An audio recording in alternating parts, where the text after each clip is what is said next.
رات هستم. امروز اومدیم با یه ویدیو چالشی خفن ماینکرافت به همراه آلفا گیم. سلام چطور؟ من آلفا گیم هستم. میخوایم امروز یه چالش ماینکرافتی بریم سراغ ویدیو. لیتس گو.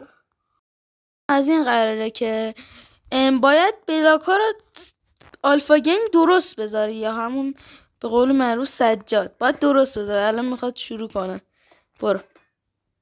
یه درست.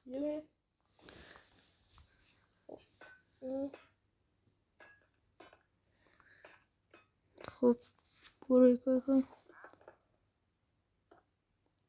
یه دونه درست. از همه چی یه دونه گذاشتی فکر کن. برو.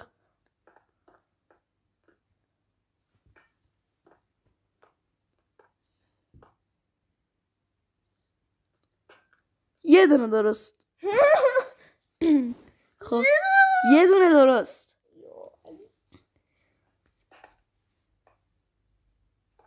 نبینی ها. خب برو. اگه یه دونه درست بوده بزنیم. برو.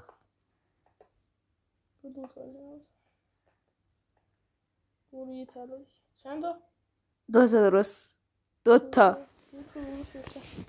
خب برو بریم چیکار میخوای بکنی؟ بذار اینجا رو بزن. چند تا درست؟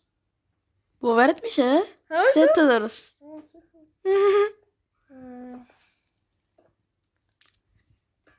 الان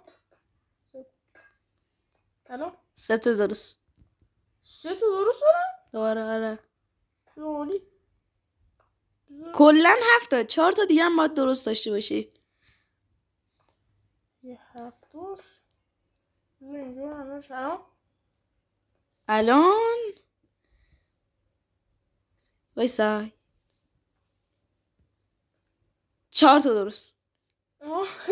الان 3 تا درست. اینجا همین.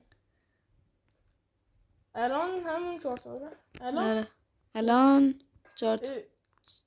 4 تا. چند تا؟ 5 تا. 5 تا درست؟ آره. اولی 5 تا درست. داری نزدیک میشی ها. الان این 4 تا درست. 4 تا؟ آره. الان 5 تا. الان همه رو درست زدی. تو موقع گفتی 5 تا، ما 7 تا درست نشد. همه رو درست زدی. تکنولوژی. بچه مرسی که تا اینجا ویدیو همراه ما بودی. تا یه ویدیو دیگه خدافظ.